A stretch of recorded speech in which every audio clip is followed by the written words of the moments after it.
ઉદાહરણ નંબર 1.4 બે બિંદુવત વિદ્યુતભારો વચ્ચેના સ્થિત વિદ્યુત બળ માટે કુલમ્બનો નિયમ અને બે સ્થિર બિંદુવત દળો વચ્ચેના ગુરુત્વ બળ માટેના ન્યૂટનનો નિયમ એ બંનેનો આધાર વિદ્યુતભારો અને દળ વચ્ચેના અંતરના વ્યસ્ત વર્ગ પર છે. તો એ પહેલો ક્વેશ્ચન, ઇલેક્ટ્રોન અને પ્રોટોન અને બે પ્રોટોન વચ્ચે લાગતા આ બળોના માનનો ગુણોત્તર પરથી તેમની પ્રબળતાની સરખામણી કરો. બીજો ક્વેશ્ચન, બી ઇલેક્ટ્રોન અને પ્રોટોન 1 એંગસ્ટ્રોમ દૂર હોય ત્યારે તેમના પરસ્પર આકર્ષણ બળથી ઉદ્ભવતા ઇલેક્ટ્રોન અને પ્રોટોનનું દળ શોધો. ઇલેક્ટ્રોન અને પ્રોટોનનો પ્રવેગ શોધો. આવો ક્વેશ્ચન છે. ઓકે, સમજીએ. ભાઈ ધારી લો કે એકબીજાથી આ અંતરે એક ઇલેક્ટ્રોન અને એક પ્રોટોન રહેલો છે. આપણે જાણીએ છીએ કે ભાઈ ઇલેક્ટ્રોન અને પ્રોટોન વચ્ચે લાગતું વિદ્યુત બળ એ આકર્ષી પ્રકારનું હશે, કારણ કે વિજાતીય હોય છે બહાર. ભાઈ આ વિદ્યુત બળ એટલે ઇલેક્ટ્રિક ફોર્સ માટે Fe ઇઝ ઇક્વલ ટુ આપણી જોડે સૂત્ર છે Ke²/r². કેમ Ke² તો કે ઇલેક્ટ્રોનનો વીજભાર E છે અને પ્રોટોનનો વીજભાર E છે, એટલે E * U Q1 * Q2 ની જગ્યાએ એટલે E². માઈનસ એટલા માટે છે કે આકર્ષી પ્રકારનું બળ છે. આપણે હવે ભણી ગયા કુલમ્બના નિયમમાં કે આકર્ષી બળ હોય તો માઈનસ આવશે, અપાકર્ષી બળ હોય તો પોઝિટિવ આવશે. પણ આપણે મૂલ્યની વાત કરીએ છીએ એટલે માનાંકમાં લખેલું છે. માનાંકમાં લખીને પોઝિટિવ કહેવાય. k ની જગ્યાએ 1/4πε0. ઓકે, એ જ રીતે ગુરુત્વાકર્ષી બળ એ બંને વચ્ચે લાગતું. આપણે જાણીએ છીએ ગુરુત્વાકર્ષી બળ એ આકર્ષી જ હોય. એનું સૂત્ર આપણને ખબર છે, G(m1m2)/r² માટે માનાંકમાં -G me mp/r². માઈનસ કેમ તો કે આકર્ષી છે માટે m1m2 ની જગ્યાએ me * mp/r², જ્યાં me ઇલેક્ટ્રોનનું દળ છે અને mp પ્રોટોનનું દળ છે.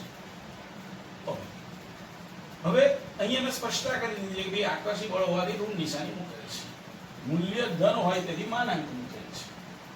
તો માનાંકમાં Fe/mg તો આપણે જાણીએ છીએ કે આ બંનેનો ગુણોત્તર લેવો છે. તો r² ઉડી જશે. પહેલા Fe છે એટલે રહેશે E²/4πε0 છેદમાં G me mp. બધાની કિંમત મૂકી દીધી. E ની કિંમત 1.6 × 10⁻⁻⁹ એનો સ્ક્વેર છે એટલે 4. પાઈ ની જગ્યાએ 3.4, એપ્સિલોન 0 8.85 × 10⁻², G 6.67 × 10⁻11, Me ઇલેક્ટ્રોનનું દળ 9.11 × 10⁻31, mp પ્રોટોનનું દળ 1.67 × 10⁻27. આ બંને રકમમાં તમને આપેલો હોય. ઓકે, આનું સાદું રૂપ આપો તો એનો જવાબ આવે છે 2.4 × 10⁻39. બળનો ગુણોત્તર જે એકમ રહિત હોય માટે એની એકમ હોય નહીં. ઓકે, એટલે પહેલો પ્રશ્ન જે એ હતો એમાં ઇલેક્ટ્રોન અને પ્રોટોન વચ્ચેની વાત હતી. હવે એમાં જ બીજો પ્રશ્ન હતો બે પ્રોટોન વચ્ચે લાગતું વિદ્યુત બળ. ભાઈ બંને પ્રોટોન સજાતીય વીજભાર માટે અપાકર્ષી બળ માટે Fe electric force is equal to 1/4πε0 electron બંને પ્રોટોનના વીજભાર E એટલે E²/r². તથા તેમની વચ્ચે લાગતું ગુરુત્વાકર્ષી બળ એ આકર્ષી માટે પાછું માનાંક લખી નાખ્યું, કારણ કે આકર્ષી નેગેટિવ હોય. -G m1 m2 ની જગ્યાએ બંને પ્રોટોન એટલે mp × mp એટલે mp²/r². હવે આપણે તો આ બંનેના મૂલ્યનો ગુણોત્તર લેવાનો છે. માનાંકમાં Fe/f. તો r² બંનેમાં ઉડી ગયા એટલે રહ્યું શું E²/4πε0 G mp². બધી જ કિંમતો મૂકી દીધી. E ની કિંમત 4, પાઈ 3.14, એપ્સિલોન 0 8.85 × 10⁻12, G ની કિંમત 6.67 × 10⁻11 અને mp નો સ્ક્વેર પ્રોટોનના દળનો વર્ગ 1.67 × 10⁻27 નો સ્ક્વેર. ઓકે, એનું સાદું રૂપ આપી દો 1.3 × 10⁻36. ભાઈ આથી ચર્ચા વિદ્યુત બળ અને ગુરુત્વાકર્ષી બળનો ગુણોત્તર જે તમને એવું દર્શાવે છે કે વિદ્યુત બળ એ ગુરુત્વાકર્ષી બળ કરતા ખૂબ જ પ્રબળ છે. ઓકે, પછી બીજો પ્રશ્ન હતો બી ઇલેક્ટ્રોન અને પ્રોટોન એકબીજાથી 1 એંગસ્ટ્રોમ અંતરે હોય ત્યારે તેમની વચ્ચે લાગતું પેલા વિદ્યુત બળ Fe તો સૂત્ર છે આપણને ઇલેક્ટ્રોન અને પ્રોટોન વચ્ચે લાગતું બળ ભાઈ આ રહ્યું 1/4πε0 e² મૂલ્ય છે એટલે માઈનસ મૂક્યા નથી. ચલો મેં બધી જ કિંમત મૂકી દીધી. e ની કિંમત 4πε0 ની કિંમત અને r ની જગ્યાએ 1 એંગસ્ટ્રોમ એટલે 10⁻10 એનો વર્ગ. સાદું રૂપ આપી તો 2.3 × 10⁻8 બળ છે માટે ન્યૂટન એપ્રોક્સિમેટલી વેલ્યુ કહેવાય.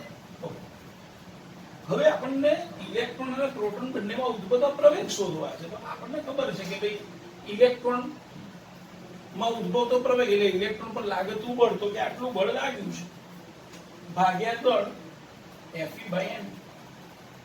ઇલેક્ટ્રોનનો દળ મૂકી દીધું 9.1 × 10⁻31 Fe તો આપણે શોધેલું છે. સાદું રૂપ 2.5 × 1022 મીટર/સેકન્ડ². સમજી શકાય છે કે આ બળ આ જે પ્રવેગ જે છે એનું મૂલ્ય બહુ જ મોટું છે 10⁻22 ના ક્રમમાં છે.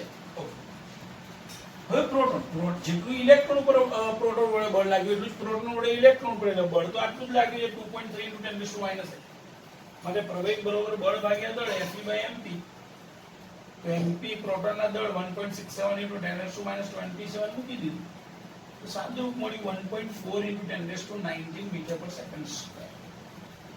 તમે જોઈ શકો છો કે ઇલેક્ટ્રોન નો પ્રવેગ સૌથી વધારે જ્યારે એનો કેમ કારણ કે ઇલેક્ટ્રોનનું દળ સૌથી ઓછું છે. ઇલેક્ટ્રોન અને પ્રોટોનની કમ્પેરિઝનમાં ઇલેક્ટ્રોનનું દળ ઘણું જ ઓછું હોય. જેનું દળ ઓછું હશે એનો પ્રવેગ સૌથી વધારે. પણ તમે જોઈ શકો છો આ બંનેના પ્રવેગ ગુરુત્વ પ્રવેગની સરખામણીએ બહુ જ મોટા છે. અને ગુરુત્વ પ્રવેગની એપ્રોક્સિમેટલી વેલ્યુ 10 જ્યારે આ 10⁻22 આ 10⁻19 ના ક્રમ માટે અહીંયા ગુરુત્વ પ્રવેગને આપણે અવગણી શકીએ છીએ. માટે જ્યારે વિદ્યુત બળની ચર્ચા ચાલતી હોય ત્યારે ગુરુત્વાકર્ષણ બળને અવગણી શકાય છે. જે અહીંયા લખ્યું E is greater than Fe is greater than આ હતું આપણું ઉદાહરણ નંબર 1.4. ઉદાહરણ 1.5 ધાતુના વિદ્યુત ભારિત ગોળા A ને નાયલોનની દોરી વડે લટકાવેલ છે. આકૃતિમાં દર્શાવ્યા મુજબ અવાહક હાથા વડે પકડેલ બીજો વિદ્યુત ભારિત ગોળો B એની નજીક એવી રીતે લાવવામાં આવે છે કે તેમના કેન્દ્રો વચ્ચેનું અંતર 10 સેન્ટીમીટર હોય. આનાથી થતું એનું અપાકર્ષણ નોંધવામાં આવે છે. A અને B ગોળાઓને અનુક્રમે C અને D વિદ્યુતભાર રહિત ગોળાઓ સાથે આકૃતિમાં દર્શાવ્યા મુજબ સ્પર્શ કરાવવામાં આવે છે. હવે C અને D ને દૂર કરીને B ને એની નજીક તેમના કેન્દ્રો વચ્ચેનું અંતર 5 સેન્ટીમીટર થાય તેમ લાવવામાં આવે છે. કુલમ્બના નિયમને આધારે એનું અપાકર્ષણ કેટલું થશે? A અને C ગોળાઓ તથા B અને D ગોળાઓના પરિમાણ સમાન છે. A અને B ના કેન્દ્રો વચ્ચેના અંતરની સરખામણીમાં તેમના પરિમાણ અવગણો. ચલો સ્ટાર્ટ કરીએ. પેલા શું કહે છે રકમને બરાબર સમજી લો. આપણને એવું કીધેલું છે કે એક અવાહક સ્ટેન્ડ આ અવાહક સ્ટેન્ડ પર એક ગોળો A લટકાવેલ છે. અહીંયા એક ગોળો B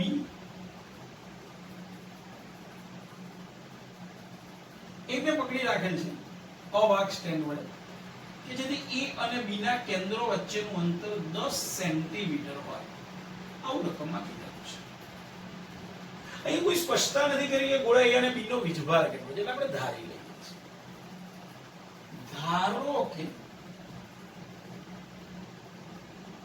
ગોળા A અને ગોળા B પરનો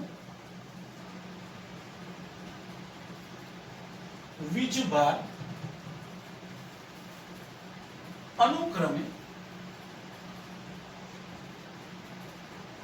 QA અને QB છે. માટે બંને વચ્ચે લાગતું વિદ્યુત બળ માટે બંને વચ્ચે લાગતું વિદ્યુત બળ F ખબર છે ભાઈ કુલમનો નિયમ કે Q1 Q2 એટલે કે QA QB upon r square. અહીંયા r એટલે 10 સેન્ટીમીટર છે, હું 10 સેન્ટીમીટર લખું, 10 centimetre F is equal to K QA QB upon 10 centimetre square. આ કેવું બળ હશે? અપાકર છે એવું રકમમાં કઈ દીધું છે. એનો અર્થ એવો થયો કે A અને B બંને સજાતીય વીજભારો છે. સમીકરણ. હવે એવું કહે છે કે ભાઈ ગોળા A ના સંપર્કમાં વિદ્યુતભાર રહિત ગોળો C લાવવાનો છે. હવે ગોળા A ના સંપર્કમાં વિદ્યુત ભાર રહિત ગોળો C લાવતા. રકમમાં એ પણ કીધું છે કે A અને C બંનેના પરિમાણ સમાન છે. ભાઈ ગોળા A ના સંપર્કમાં વિદ્યુત ભાર રહિત ગોળો C લાવી, ગોળો C તેમને જુદા પાડતા અથવા અલગ કરતા બંને ગોળા પર સમાન વીજભાર વહેંચાશે, જે આપણે ઓલરેડી થિયરીમાં ભણેલા, જે અહીં હું દર્શાવું છું. આ ગોળો A એના જેવો જ આ ગોળો C એટલે બંનેના પરિમાણ સમાન છે. આનો વીજભાર QA છે, આ વિદ્યુતભાર રહિત છે. એટલે ટોટલ વીજભાર થશે QA વત્તા 0 એટલે કે QA. હવે બંનેને અલગ કરીએ છીએ, આ ગોળો A અને આ ગોળો C. તો બંનેમાં સરખે ભાગે વીજભાર વહેંચાશે એટલે આ QA ડેશ બરોબર QA/2 અને QC ડેશ બરોબર QA/2 માટે QA ડેશ QC ડેશ બરોબર QA/, સમીકરણ નંબર 2. હવે એ જ રીતે ગોળા B ને પર આપણે વિદ્યુતભાર રહિત ગોળા C ના સંપર્કમાં લઈએ છીએ. આ જ રીતે સમાન પરિમાણ ધરાવતા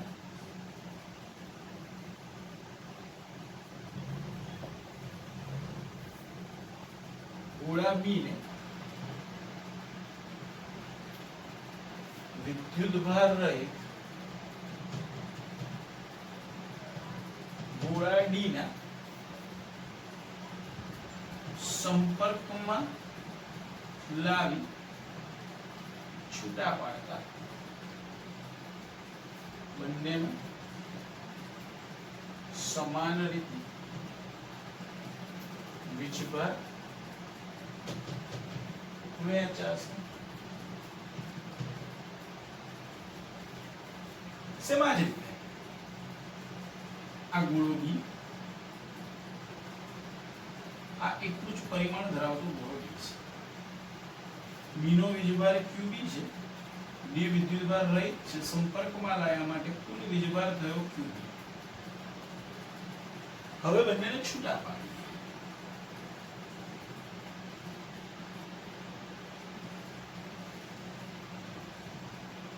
તો બંનેમાં સરખે ભાગે વહેંચાશે. QB ડેશ બરોબર QB/2 અને QD ડેશ બરોબર QB/, માટે QB ડેશ બરોબર QB/,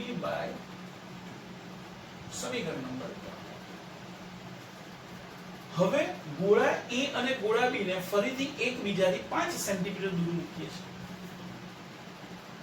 હવે ગોળા A અને ગોળા B ને એકબીજાથી 5 સેન્ટીમીટર અંતરે મૂકતા તેમની વચ્ચે લાગતું બળ અપાકર્ષી બળ. કેમ અપાકર્ષી? તો કે સ્પષ્ટ છે કે એમાં રહેલો વીજભાર અને બી માં રહેલો વીજભાર બંને સજાતીય હતા, માટે બંને વચ્ચે અપાકર્ષી બળ. કેટલું? એને F ડેશ કહીએ કે QA dash QB dash upon અંતર છે 5 સેન્ટીમીટર એટલે 5 સેન્ટીમીટર નો સ્ક્વેર. પણ QA ડેશ અને QB ડેશ ની કિંમત સમીકરણ 2 અને 3 માં છે મૂકી દીધી. KM9 ચલો ભાઈ QA ડેશ એટલે QA/2 QB ડેશ એટલે QB/2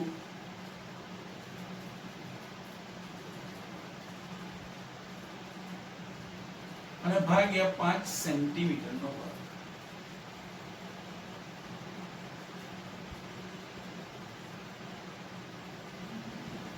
સાદું રૂપ આપો તો શું થશે? K QA QB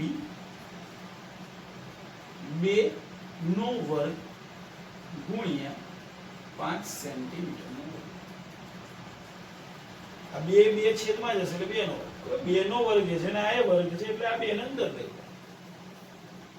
K QA QB ચલો બંનેમાં વર્ગ કોમન લઈએ તો 2 અંદર જશે. 2 ગુણ્યા 5 એટલે 10 સેન્ટીમીટર એમના એમ સમીકરણ નંબર 1 છે. બે ધ્યાનથી જો સમીકરણ 1 અને સમીકરણ 4 બંનેના મૂલ્યો સમાન છે. જો K QA QB/10 centimetre square K QA QB/10 centimetre square. અર્થાત બળના મૂલ્યમાં કોઈ ફેર પડ્યો નથી.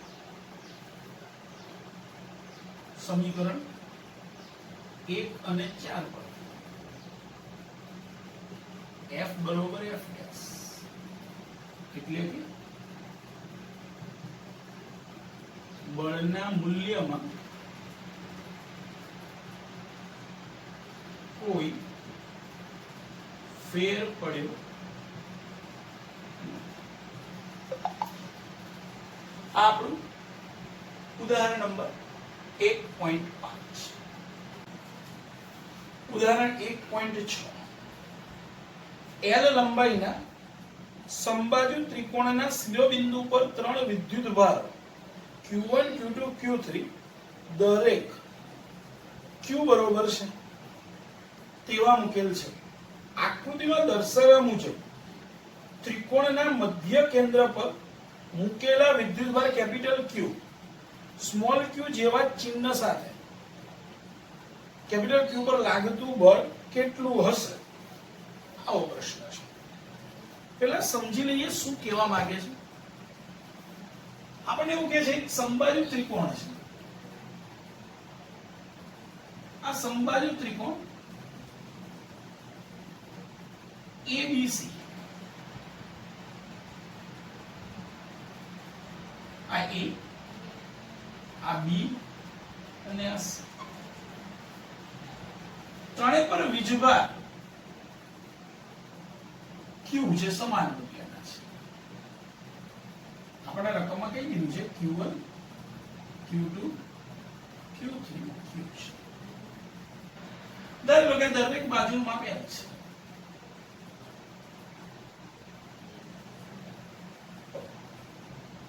હવે મધ્ય કેન્દ્ર ત્રિકોણનું મધ્ય કેન્દ્ર એટલે કે ત્રિકોણની ત્રણેય મધ્યરેખા જ્યાં છેદે તે છેદ બિંદુ. તો જુઓ આ પહેલી મધ્યરેખા એને મેં નામ આપ્યું A. આ બીજી મધ્યરેખા એને નામ આપ્યું છે BN અને આ ત્રીજી મધ્યરેખા એને નામ આપ્યું છે CL. ઓકે આ મધ્ય કેન્દ્ર છે O જ્યાં કેપિટલ Q વીજભાર મૂકેલો છે. જ્યાં કેપિટલ Q વીજભાર મૂકેલો છે. ઓકે બહુ સ્પષ્ટ છે. સમબાજુ ત્રિકોણ છે માટે શિરોબિંદુથી મધ્ય કેન્દ્ર સુધીના અંતર સમાન હશે એટલે A થી O, B થી O અને C થી O સમાન મૂલ્યના હશે એટલે એ સ્પષ્ટતા કરીએ.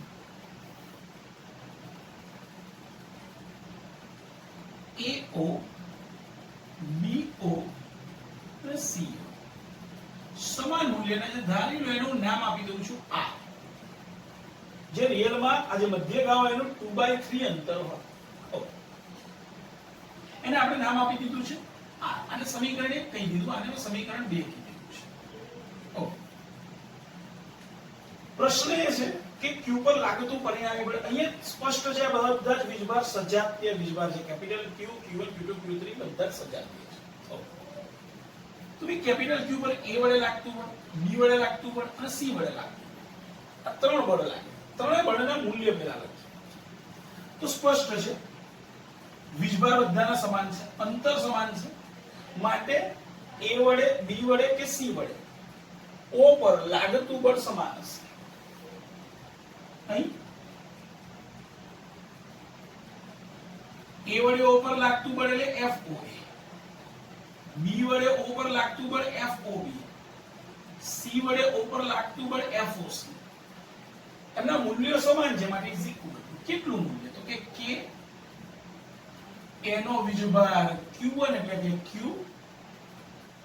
O નો વીજભાર કેપિટલ Q બાય અંતર AO એટલે કે R એનો સ્ક્વેર. તમે FOV શોધશો તો એ K Q capital Q R square, FOC K Q capital Q by R square. અને એ સમીકરણ નંબર 3. ઓકે. આ બધા જ બળની હવે દિશા દર્શાવીએ. ચલો પહેલા લખીએ સદિશ FOA. આપણે એક કામ કરીએ છીએ, આ બળ જે છે એને નામ આપી દઈએ છીએ આપણે F. સમીકરણ નંબર 3. હવે સદિશ FOA ની દિશા તો સ્પષ્ટ છે કે બધા જ એકબીજાને અપાકર્ષી બળ લગાડે છે. A વડે ઉપર લાગતું બળ અપાકર્ષી બળ. ભાઈ અપાકર્ષી બળ છે એટલે દૂર જતી દિશા, એટલે એ O ને પોતાનાથી દૂર ધકેલે છે. આ સદિશ FOA જોઈ શકાય છે. જો આને ઉગમ બિંદુ ગણું તો ઋણ y અક્ષ ની દિશામાં એટલે માઈનસ એનું મૂલ્ય છે F. ઋણ y અક્ષ ની દિશામાં એટલે J કે. ચલો પછી વાત કરીએ FOB. જો ભાઈ FOB ની દિશા તો B એટલે કે આ Q કેપિટલ Q ને પોતાનાથી દૂર ધકેલે. બે પોતાનાથી દૂર ધકેલે એટલે આ દિશા થઈ. આ દિશા એટલે આગળની બાજુ લંબાઈએ તો આ દિશા થાય. આ FOB. સેમ પરિસ્થિતિ FOC અપાકર્ષી બળ. આપણને એ પણ ખબર છે કે સમબાજુ ત્રિકોણ છે એટલે દરેક ખૂણા 60 અંશના. એમાંથી આ મધ્ય ગાજ એટલે બધાને સરખા ભાગે વિભાજે એટલે 30 આ 30. માટે FOB અને FOC ના ઘટક પડે. FOB નો x અક્ષની દિશાનો ઘટક અહીંયા આવે કેટલો થશે FOB cos 30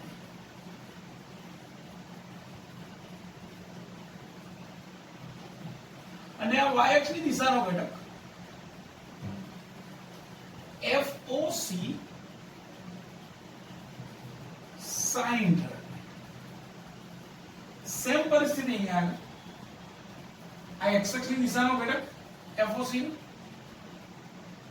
FOC cos 30 પણ જોઈ શકાય છે ઋણ x અક્ષની દિશામાં છે. જ્યારે આ FOC sin 30 y અક્ષની દિશામાં છે. મેં અહીંયા FOB લખીએ તો x ઘટ FOB cos 30. FOB એટલે F cos 30 x અક્ષની દિશામાં ધન x અક્ષની દિશામાં એટલે I કે પ્લસ y આમ FOC એટલે F સોરી FOB હશે FOB એટલે કે F sin 30 j cap ભાઈ હવે વાત કરીએ સદિશ FOC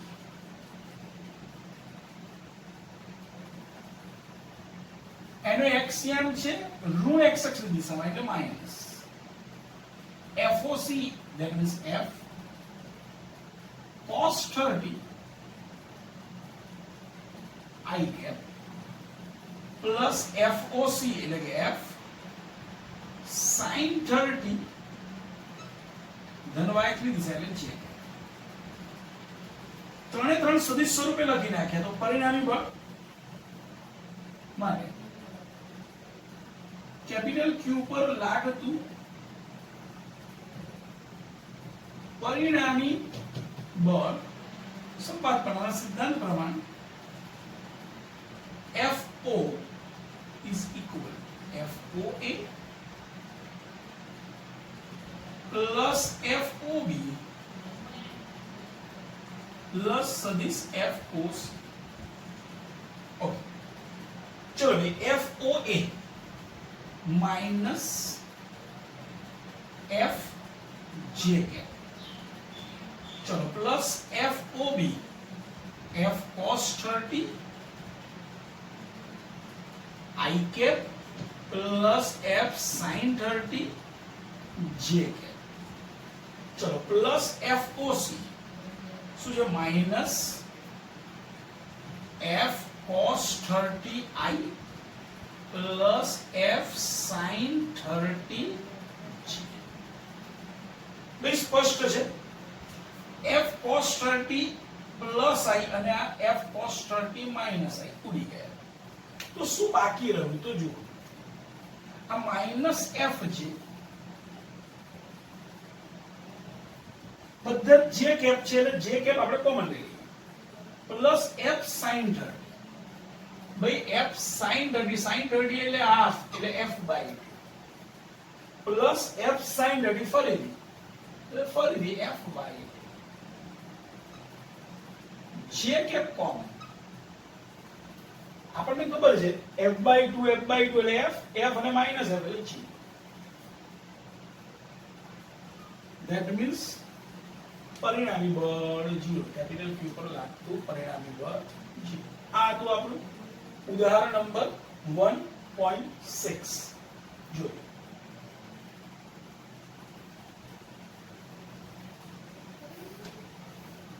1.7 આકૃતિમાં દર્શાવ્યા મુજબ Q અને માઈનસ Q વિદ્યુતભાર Q અને માઈનસ Q વિદ્યુતભાર સમબાજુ ત્રિકોણના શિરોબિંદુઓ પર મૂકવામાં આવે છે આ સમબાજુ ત્રિકોણ છે ત્રણે બાજુનું માપ L છે દરેક વિદ્યુતભાર પર કેટલું બળ લાગશે આ દરેકે દરેક વિદ્યુતભાર પર લાગતું બળ શોધો આવો આપણે પ્રશ્ન કરેલો છે ચલો શરૂઆત કરીએ અહીંયા આગળ દરેક વીજભારના મૂલ્ય જોઈએ તો સમાન છે અહીંયા Q1 Q2 Q3 ના મૂલ્ય સમાન છે આ માઈનસ છે ફરક એટલો છે પણ મૂલ્યની દ્રષ્ટિએ જોઈએ તો સમાન છે ઓકે ભાઈ સૌથી પહેલા વાત કરીએ A પર લાગતું બળ તો A પર બળ કોણ લગાડે તો કે B પણ લગાડે અને C પણ લગાડે આપણે એની જગ્યાએ 1 મૂકીશું 1 પર બળ કોણ લગાડે तो 1 पर 2 वडे लागतुं बळ અને 3 વડે લાગતું બળ કેવું હશે તો કે સમાન ભાઈ F અહીંયા આગળ 1 પર 2 વડે લાગતું બળ એટલે F12 અને 3 વડે 1 પર લાગતું બળ F12 બંનેના મૂલ્યો સમાન હશે એ જ રીતે 2 પર લાગતું બળ કોણ લગાડે 1 વડે 2 પર ભાઈ 1 વડે 2 પર લાગતું બળ એને આપણે કહીશું F2 અને 3 વડે 1 પર લાગતું બળ સોરી 3 વડે 2 પર લાગતું બળ F2 આ બંને મૂલ્યો ચારે ચાર મૂલ્યો સમાન છે કેમ બધા અંતર અને વીજભારોના મૂલ્યો સમાન છે એવી જ રીતે 1 વડે 3 પર લાગતું બળ F31 અને 2 વડે 3 પર લાગતું બળ F32 સમાન એટલે દરેક બીજા પર જે બળ લગાડશે બધા જ સમાન મૂલ્યના છે અને આપણે નામ આપી દઈએ છીએ F કેટલું મૂલ્ય હશે તો કે K Q1 Q2 એટલે Q2 ભાગ્યા અંતર L એટલે L સમીકરણ F12 F13 F21 F23 F31 F32 બધા જ બળ સમાન મૂલ્ય 1 2 3 4 5 અને 6 આપણને આ દરેકની દિશા બાકી રહી મેં માત્ર મૂલ્યની વાત કરી છે જો ઉપર એક પર સદિશ નથી હવે દિશા બતાવી ચલો હવે પહેલા F12 ની દિશા કોણ કોની પર લગાડે છે 2 1 પર 2 એ પોઝિટિવ છે 1 એ પોઝિટિવ પોઝિટિવ પોઝિટિવ અપાકર્ષી બને એટલે 2 1 ને પોતાનાથી દૂર ધકેલે આ F1 હવે 1 3 ભાઈ 3 માઈનસ છે અને 1 પ્લસ એટલે આકર્ષિત બળ એટલે 3 1 ને પોતાની તરફ ખેંચે પોતાની તરફ એટલે આ દિશા એટલે આ થયો F1 પછી F21 ભાઈ F21 એટલે 1 વડે 2 પર લાગતું બળ અપાકર્ષી બળ કારણ કે બંને પ્લસ પ્લસ એટલે પોતાની દૂર ધકેલે ચલો ભાઈ F23 3 વડે 2 પર લાગતું બળ માઈનસ અને પ્લસ આકર્ષી બળ એટલે 3 2 ને પોતાની તરફ ખેંચે એટલે આ દિશા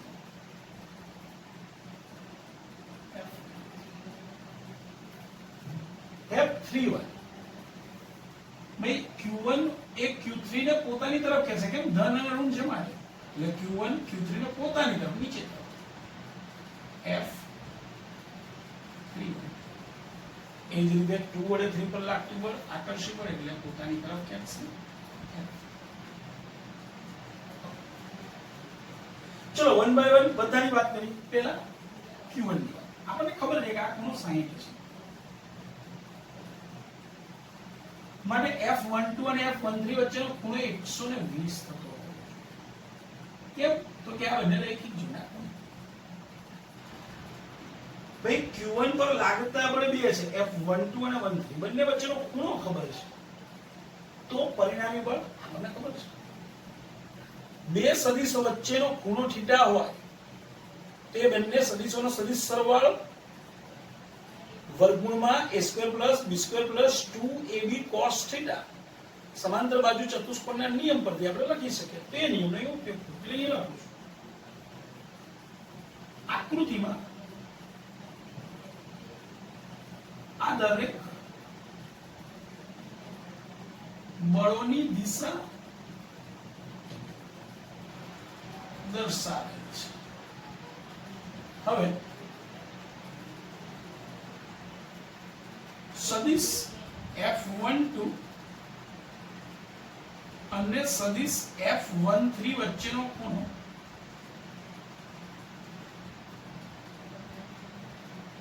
120 ડિગ્રી છે માટે સદિશ F1 પેલા તો સદિશ F1 બરોબર સદિશ F12 પ્લસ સદિશ F13 તે પરથી F1 નું મૂલ્ય વર્ગમૂળમાં F12 નો સ્ક્વેર F13 નો સ્ક્વેર પ્લસ 2F12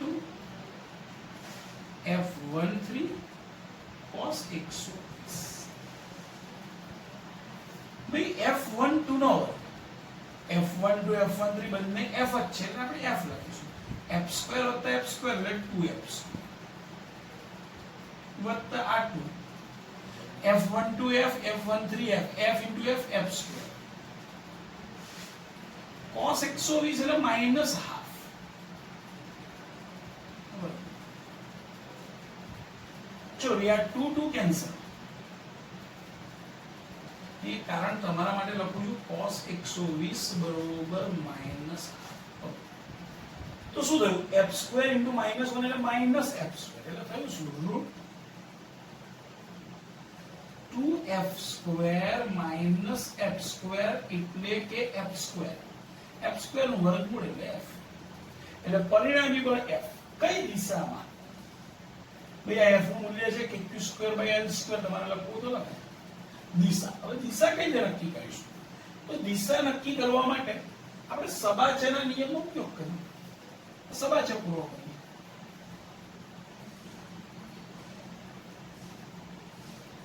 તો પરિણામી બળ આ દિશામાં આ સદિશ F1 થયો કહેવાય તમે જોઈ શકો છો એ આ B થી C ને સમાંતર છે સદિશ F1 બરોબર F કે q²/l² તેની દિશા BC B થી C BC ને સમાંતર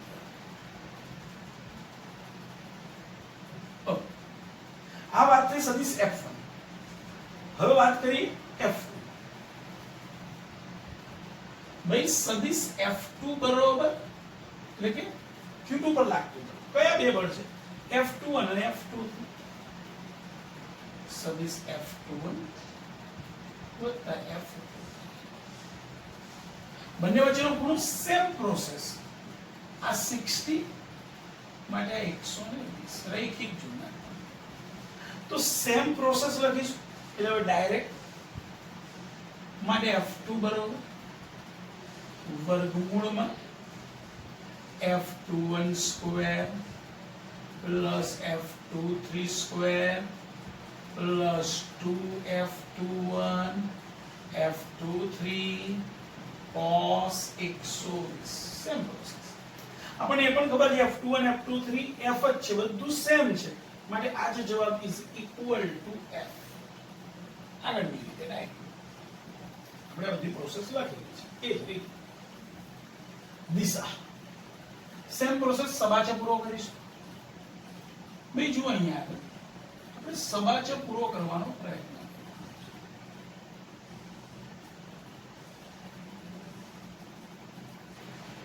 સબાચર માટેની દિશા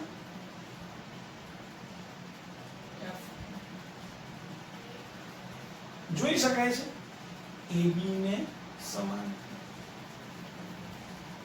F2 ની દિશા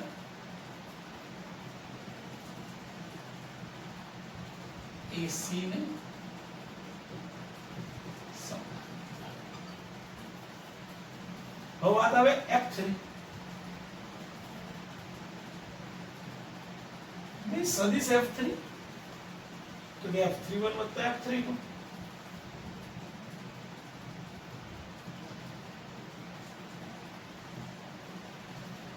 એ બંને વચ્ચેનો ખૂણો તો 60 ડિગ્રી છે એટલે હવે અહીંયા આગળ F31 અને F32 વચ્ચેનો ખૂણો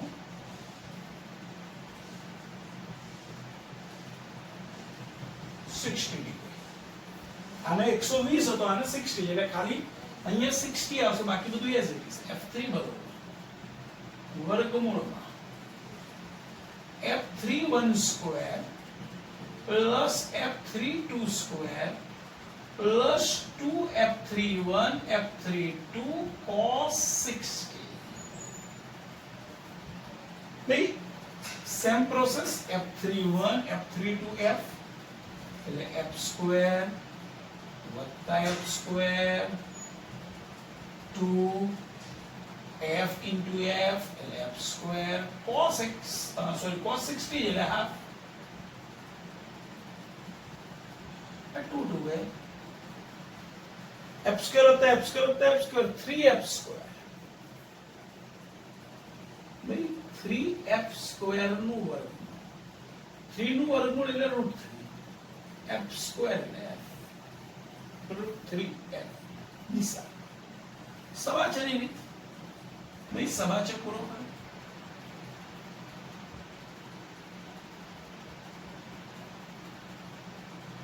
આ F3 જોઈ શકાય છે આ દિશામાં છે આ દિશા એટલે તો તમે કહી શકો ઋણ y અક્ષની દિશામાં અથવા આ મધ્યગા આ રેખાખંડ M કહી દો એટલે કે આ બિંદુને લંબાત બિંદુને M કહી દો તો C થી M ની દિશામાં સદિશ F3 ની દિશા C થી M ની દિશા આમ ત્રણેય વીજભાર પર લાગતા બળ મળી ગયા અહીં જો આપણને કુલ બળ પરિણામી બળ કીધું કે ભાઈ આ બધા જ વીજભારો પર લાગતા બળોનો સદિશ સરવાળો માગ્યો તો માગ્યો નથી એટલે હું નોંધ લખું છું F1 પ્લસ F2 પ્લસ એટલે કે બધા જ બળોનો સદિશ સરવાળો કુલ બળ ભાઈ F1 એટલે F12 plus F13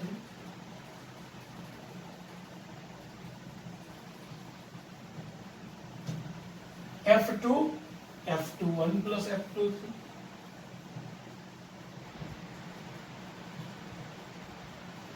F3 F31 plus F32 હવે આપણને ખબર છે કે ભાઈ F12 અને F21 સમાન મૂલ્યના અને પરસ્પર વિરુદ્ધ દિશામાં એટલે એકબીજાની અસર નાબૂદ કરે F12 અને F2 એ જ રીતે F13 અને F31 સમાન મૂલ્યના અને પરસ્પર વિરુદ્ધ દિશામાં એકબીજાની અસર નાબૂદ કરે એ જ રીતે F23 અને F32 સમાન મૂલ્યના પરસ્પર વિરુદ્ધ દિશામાં એકબીજાની અસર નાબૂદ કરે તો કશું જ ના રહ્યું ખુલ્લું છે એ કારણ તમારે તમારા માટે લખવું તો લખાય કે ભાઈ F12 is equal to minus F21 F13 is equal to minus F31 F23 is equal to minus F32 બોલો ક્લિયર છો આ નોંધ છે આ આપણને માગ્યું નથી આ તો ઉદાહરણ નંબર 1.7